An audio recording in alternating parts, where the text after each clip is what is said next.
तो दोस्तों आज हम डिस्कस करने जा रहे हैं जॉन विक का पार्ट 2। आई होप आपने इसका चैप्टर 1 जरूर देखा होगा। तो अब डिस्कस करते हैं स्टोरी को। इसका स्टार्ट वहीं से होता है जहां से पार्ट 1 का एंड हुआ था। यानी कि जॉन ने वीगो से अपने डॉगी का बदला ले लिया होता है और वहीं से वो अपनी कार को स्पीड में भगाकर निकाल रहा होता है। और यहीं से स्टोरी स्टार्ट होती है जहां वो जानबूझ के सामने से आने वाली गाड़ी का एक्सीडेंट कर देता है और फिर उसका आईडी पासवर्ड लेकर निकल जाता है। फिर हम एक गैराज को देख पाते हैं जहां सारा ड्रग्स का काम होता था। ये काम इब्राहिम टेरिसो नाम का एक आदमी कर रहा होता है जो कि और कोई नहीं बल्कि वीगो का भाई होता है। साथ ही यहाँ जॉन ने जिस बंदे की गाड़ी चुराई थी वो भी उसी का ही एम्प्लॉय होता है। और फर्स्ट पार्ट में जोसेफ ने जो जॉन विक की कार चुराई थी तो वो कार भी इस वक्त इब्राहिम के पास उसके गैराज में होती है। अब इब्राहिम अपने असिस्टेंट को बताता है कि अपनी कार लेने जॉन विक जरूर यहाँ पर आएगा। इन्हीं बातों से रिलेटेड हम एक फ्लैशबैक सीन देखते हैं जहां पर इब्राहिम जॉन विक के बारे में अपने असिस्टेंट को बताता है कि उसकी पावर के आगे कोई नहीं टिक सकता। उसने एक बार बार में 3 लोगों को सिर्फ एक पेंसिल से मार डाला था। मीनवाइल जॉन इस अड्डे पर पहुंच जाता है और सबको मारता हुआ यहाँ एंटर होता है और सीधा इब्राहिम की टेबल पर पहुंच जाता है और फिर उसकी टेबल पर पड़ी ड्रिंक के 2 पैक बनाता है और इब्राहिम से कहता है कि मैं अमन चाहता हूँ, मुझे अब कोई झगड़ा नहीं चाहिए। लेकिन इब्राहिम उसे जवाब देता है कि तुम जैसे इंसान को कभी सुकून मिल सकता है क्या। जॉन जवाब देता है कि कोशिश की जाए तो सब मुमकिन है। फिर जॉन यहाँ से चला जाता है और दोनों में पीस डील हो जाती है। अगली सुबह जॉन अपनी टूटी गाड़ी घर लेकर पहुंचता है और उसके डैशबोर्ड में से अपनी वाइफ की पुरानी फोटो निकाल कर देखता है। इससे उसकी सारी यादें ताजा हो जाती हैं। अब जॉन घर के अंदर जाता है जहां पर उसका डॉग उसका वेट कर रहा होता है। सीन शिफ्ट होता है नेक्स्ट डे जहां जॉन अपने डॉगी के साथ खेल रहा होता है और उसका दोस्त ओरेलियो आता है और उसकी टूटी गाड़ी देखता है। जॉन इसे गाड़ी की रिपेयर का कहता है और ओरेलियो ये गाड़ी ले जाता है। अब जॉन के घर के अंदर आके वो सूटकेस नजर आता है जिसमें गन्स थी और काफी कॉइन्स भी। जॉन इस सब को फिर से जमीन में एक दफा रख देता है। रात के वक्त जॉन के घर की बेल बजती है। यहाँ इसका दोस्त एंटीनो होता है। वो जॉन से उसकी वाइफ और डॉगी का अफसोस करता है और उससे कहता है कि तुम्हें मेरे लिए एक काम करना होगा। रिप्लाई में जॉन उसे कहता है कि मैंने वो सारे काम छोड़ दिए हैं, मैं तुम्हारी कोई मदद नहीं कर सकता। इस पर एंटीनो पॉकेट से एक मार्कर निकालता है और कहता है कि जॉन, तुमने कसम ली थी, अब तुम इससे मुकर नहीं सकते हो। ये एक पेंडेंट की तरह का डिवाइस होता है जिसे ब्लड मार्कर कहा जाता है और माफिया की दुनिया में ये मार्कर कोई दूसरे को दे दे तो वो उससे काम करना ही होता है। एंटीनो जॉन से कहता है कि तुमने मेरे साथ खून का वादा किया था, अब तुम्हें वो वादा निभाना होगा। जॉन उसे कहता है कि प्लीज ये मार्कर यहाँ से वापस ले जाओ, मैं तुम्हारा कोई काम नहीं कर सकता। अब एंटीनो घर से चला जाता है लेकिन बाहर जाकर वो एक ग्रेनेड के साथ जॉन के पूरे घर को उड़ा देता है। अब जॉन की सारी यादें और चीजें इस घर में राख होकर रह जाती हैं। यहाँ जॉन और उसका डॉगी दोनों ही बच जाते हैं। अब सीन शिफ्ट होता है next day. John continental hotel में विंस्टन से मिलने जाता है और उसे बताता है कि सेंटिनो ने मेरा पूरा घर जला दिया है। विंस्टन जॉन से कहता है कि तुमने सेंटिनो जैसे आदमी को ब्लड मारकर दिया है तो वो जरूर उसका कोई मिस यूज करेगा ही। जॉन कहता है कि उस वक्त मैं मजबूर था, मेरे पास कोई और रास्ता नहीं था।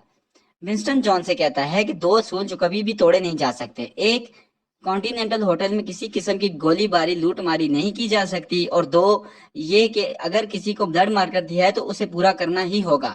दोनों में से किसी एक असूल को भी तोड़ने पर तुम्हें दुनिया के सारे माफिया कहीं से भी ढूंढकर मार डालेंगे। यहाँ विंस्टन जॉन को एक आइडिया देता है कि तुम पहले अपने ब्लड मार्कर का काम पूरा कर दो, उसके बाद चाहे तो तुम विंस्टन को मेरे सामने गोली मार दो, मुझे कोई प्रॉब्लम नहीं। इसके बाद जॉन अपने डॉगी को होटल में ही छोड़कर सेंटिनो के पास जाता है। जॉन उसे कहता है कि तुम आखिर मुझसे क्या चाहते हो। तो सेंटिनो उसे कहता है कि हाई टेबल जो कि दुनिया की सबसे बड़ी माफिया है, इसमें 12 सीट्स हैं और हर एक सीट पर एक माफिया बैठा हुआ है। इसमें एक सीट मेरे फादर की थी जो मरने से पहले उन्होंने मेरे बजाय मेरी बहन को दे दी। अब वो मुझे सीट चाहिए और मैं उसके लिए अपनी बहन को मारना चाहता हूँ और ये काम मेरा तुम करोगे। जॉन उसे कहता है कि ये काम तो तुम खुद भी कर सकते हो, तुम खुद क्यों नहीं कर रहे। तो सेंटिनो उसे बताता है कि कुछ रीजंस हैं इसके पीछे। सेंटिनो जॉन को बताता है कि उसकी बहन जियाना इस वक्त रोम में है और उसके साथ सख्त सिक्योरिटी है। ये सुनने के बाद जॉन यहाँ से चला जाता है और एक बैंक में जाकर लॉकर से एक बॉक्स निकालता है जिसमें गन्स, कॉइन्स और एक सूट होता है।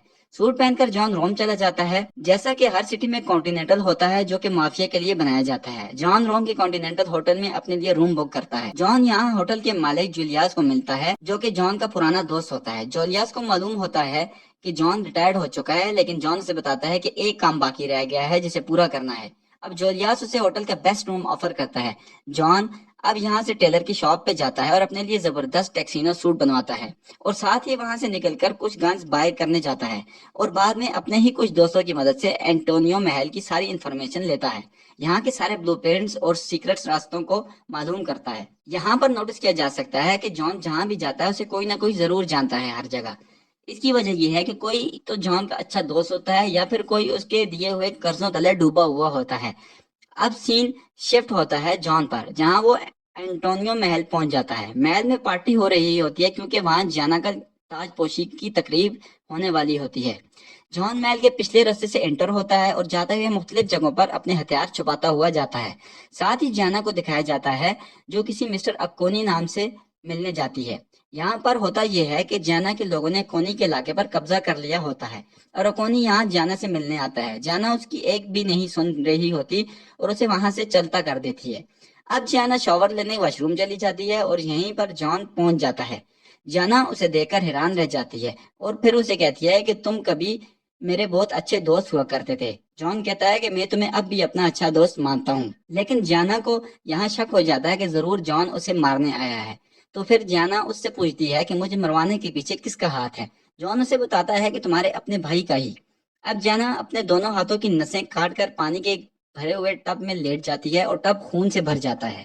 جان اس سے اس سب کی وجہ پوچھتا ہے تو وہ بولتی ہے کہ میں نے لائف میں ہر چیز اپنی مرضی سے کری ہے اور اب اگر مجھے مرنا ہے تو وہ بھی میں اپنی مرضی سے مروں گی۔ پھر وہ جان سے کہتی ہے کہ اگر میری جگہ تمہاری وائف ہیلینا ہوتی تو کیا تم اسے بھی مار دیتے؟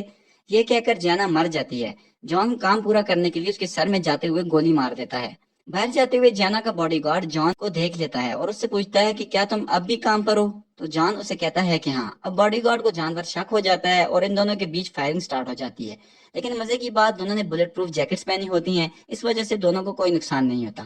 اب یہاں کی ساری سیکورٹی جان کے پیچھے لگ جاتی ہے۔ پھر دیکھنے کو ملتا ہے کہ ایک زبردست فائٹنگ سین یہاں پر ہونے شروع ہو جاتا ہے۔ جان ایک ایک کر کے سارے سیکورٹی گارڈز کو مار دیتا ہے اور اسی سرنگ کے تھرو باہر نکل جاتا ہے۔ باہر جاتے ہی جانا کا وہ گارڈ جان کو گاڑی سے ٹکر مار کر گرا دیتا ہے اور پھر یہ دونوں لڑتے لڑتے یہاں کے کانٹیننٹل ہوٹل میں کانچ کو توڑتے ہوئے انٹر ہوتے ہیں، جہاں پر ہوٹل کا مالک ہوتا ہے جو کہ انہیں لڑنے سے روکتا ہے کیونکہ یہاں کے ہوٹلز کے رولز کے یہ خلاف ہوتا ہے۔ سین شفٹ ہوتا ہے یہاں کے بار میں، جہاں گارڈ اور جان دونوں آپس میں ڈرنکس شیئر کر رہے ہوتے ہیں۔ یہاں جان گارڈ کیشن کو بتاتا ہے کہ اسے مار کر دکھایا گیا تھا، یہی وجہ ہے کہ اسے جانا کو مارنا پڑا، لیکن کیشن جان سے کہتا ہے کہ تم نے میری سب سے عزیز دوست جانا کو مار دیا ہے، اس کا بدلہ تو میں تم سر لے کر ہی رہوں گا، تمہیں میں جان سے مار دوں گا یہاں سے باہر نکل کر۔ جان اسے جواب دیتا ہے کہ ہاں میں نے بھی یہی کرنا تھا۔ اگلی صبح جان جولیا سے ملتا ہے اور ہوٹل سے چیک آؤٹ کرتا ہے۔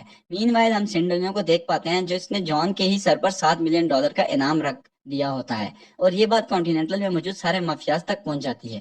اب ہونا کیا تھا، نیو یارک پہنچنے تک ہر کسی نے جان کو مارنے کی پوری کوشش کری تھی، لیکن جان نے ان سب کو جو اس پر اٹیک کرتے رہے ختم کرتا جاتا تھا۔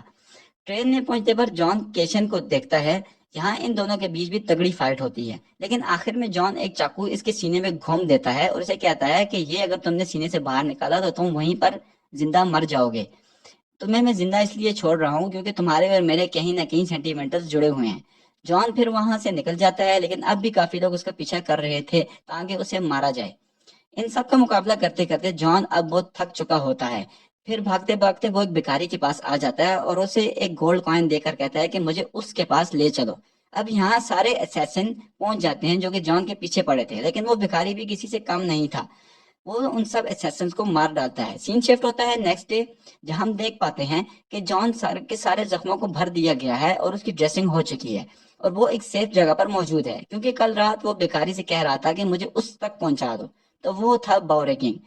ایک وقت تھا جب جان اور باوریکنگ کی لڑائی ہوئی تھی، لیکن جان نے اسے زندہ چھوڑ دیا تھا اور اب وہ چاہتا تھا کہ وہ میری مدد کرے۔ باوریکنگ اس کی مدد کرنے سے منع کر دیتا ہے اور کہتا ہے کہ تم پر تو $7 ملین کا انعام رکھ دیا گیا ہے، میں چاہوں تو تمہیں یہیں مار کر وہ انعام جیت سکتا ہوں۔ جان اسے بتاتا ہے کہ ہائی ٹیبل پر 12 سیٹ میں سے ایک سیٹ اب سینٹینو کو ملنے والی ہے اور وہ تمہارا سب سے بڑا دشمن ہے، سیٹ ملنے کے بعد وہ سب سے پہلے تمہیں ختم کرے گا، لیکن اگر تم چاہو تو میں تمہارے لیے اس کو مار سکتا ہوں، اس سے تمہارے اور تمہارے لوگوں کی جان بچ جائے گی۔ باوریکنگ اسے ایک گن اور بلٹ سے بھری ایک میگزین دیتا ہے، اس میگزین میں 6 بلٹس ہوتی ہیں اور ہر ایک بلٹ 1 کروڑ کی ہوتی ہے، یعنی باوریکنگ جان کو بتاتا ہے کہ وہ جتنے بلٹ ضائع کرے گا اسے اتنے کروڑ پے کرنا ہوں گے، اور ساتھ ہی بتاتا ہے کہ سینٹینو اس وقت میوزیم میں ملے گا۔ जॉन म्यूजियम पहुंच जाता है और एक दफा फिर जबरदस्त फाइट होती है।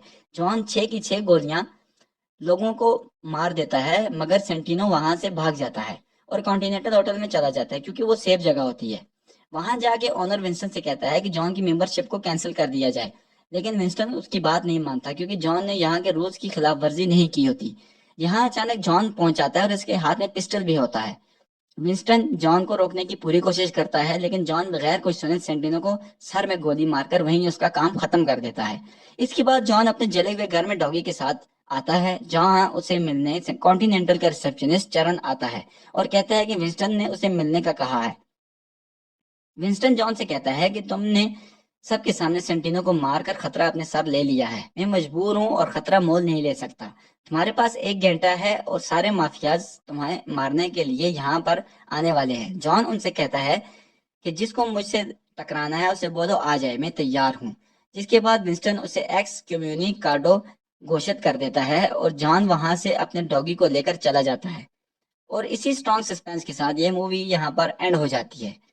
उम्मीद है आपको हमारी ये वीडियो जरूर पसंद आई होगी। हमारी वीडियो को जरूर लाइक कीजिएगा और चैनल को जरूर सब्सक्राइब कीजिएगा। Thank you for watching.